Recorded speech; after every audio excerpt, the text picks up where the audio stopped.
clear, these are just my opinions, so comment below yours if you disagree. But you probably will. Maybe you won't. We'll see. So, what does it take to be a game dev? Simple. Patience. There. Video done. I guess if I were to elaborate on what makes a good game dev, patience, ingenuity, and organization. But wait, who am I to talk about this topic? Hello, I am Eris Ezra, a game dev. Yes, you heard me. No longer aspiring. I am. You can check out my game in the description below. I made it in 24 hours. As for the video on it, TBD. Back onto the topic though. Patience. Video games take a long time to produce, especially if you're a solo dev. Years even. If you're doing everything on your own, if the project is big, or you just don't have enough time to make it, all of these can factor into how long it takes. And maybe you're like me, or someone else. And maybe for you, that's a long time you could use to do other stuff. Maybe you have a lot of ideas you want to get out, and spending 5 years on one game, or even 5 years on multiple things, it sounds like a lot, and it is. You know, your schedule gets busy and packed, and then you can't spend time on the thing you want to do for a few weeks, even.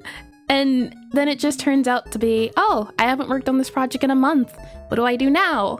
I really want to work in it, but I have other stuff in real life priorities to take care of. The next one is ingenuity.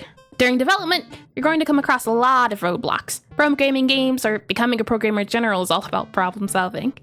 You gotta know how to Google, come up with ideas about solutions to design products, and you gotta think on your feet, which isn't always possible.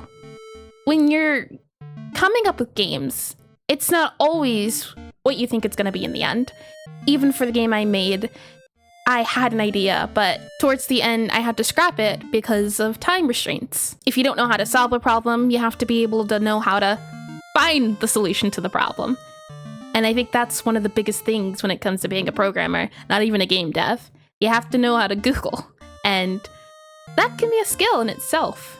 One that you can learn, or Google how to Google. Sometimes the game you want to develop ends up being not fun. And then you have to realize, wait, where do I go here? You have this idea, this grand, wonderful idea, and then you make the outline of the game in the program. And then you just come to the realization of it's not really fun, and it's not how you thought it was going to be. And from there, that's where ingenuity comes in, because now you have to realize, how do I change this? How do I fix this? How do I make this fun? Being a game dev, coming up with all these ideas, it can be disappointing when things don't go your way. And that's all the more reason you have to learn how to... What's the way to say it? You have to learn how to swing with the punches. I think that's it. Maybe you can't figure out how to do a certain thing in your game. Like trying to figure out how to jump, and you make the character slide instead.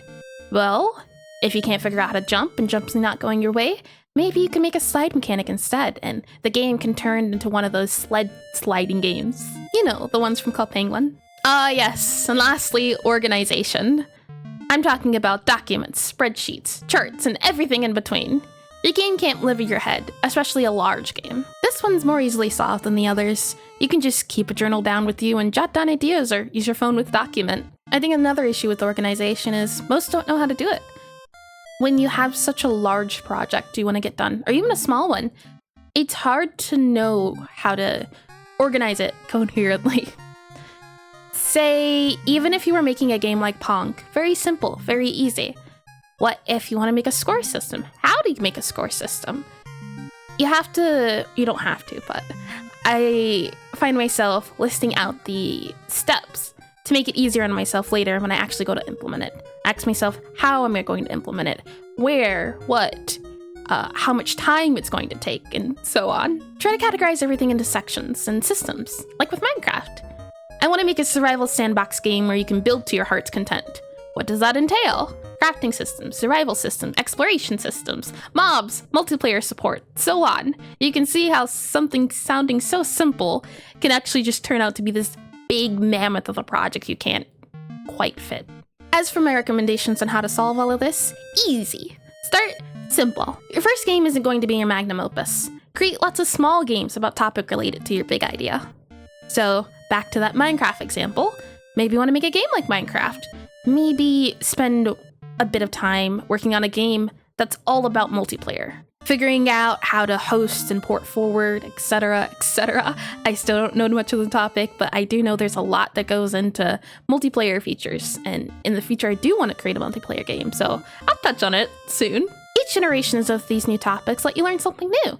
Like, maybe you wanted to make a double jump function, but you only could make a jump function. Well, now in this new game, after your last one, you now have a double jump function. It's just building on top of what you already know. For example, in my Pixelart series right now, I'm going through topics one at a time. In the beginning, it was about rocks, and now we've moved on to making furniture. I was able to do this because I made and built on top of what I already knew. Had I not learned isometrics in one of my early videos either, I wouldn't have been able to do it, or it would have been harder. But it comes from experience and practice. You can only get better by doing. So do, all right? Ideally, you want to find a team of like-minded people because game dev has a lot of hats to wear. Game designer, game artist, sound engineer, programmer, story writer. You can choose to specialize and hone in on one of these skills, or if you're like me, you want to bring the idea to life. Just take a deep breath and realize you can't do everything. At least not right now, you're still a beginner. So take a few hats off. For example, I don't plan on diving into sound engineering. That requires learning music or sound design, and while I might want to learn piano in the future, I've got too much on my plate already. That's what this channel's all about, in a way. I want to focus on my storytelling, my art, and my programming. So expect me to talk about stories, plot development, characters, character design, all of that. Kind of seems random right now, but hopefully as the channel goes on, it expands and you can kind of get the idea of where I'm going with everything. For example, shorts are about art, and this is about different topics. Last video was on an art topic, this one's on a game topic. I don't know where I'm going with this, but soon I'll know. Overall though, being a game dev takes patience, ingenuity, and organization. What do you think? Do you agree? Or you don't? It's alright if you don't, but you gotta let me know if you don't. Feel free to subscribe if you also like the topics of these videos, or comment below on if you'd like me to cover a certain topic. I will definitely take suggestions. I'm running out of ideas help. Anyway, have a good day, night, evening, and I'll see you later. Bye-bye!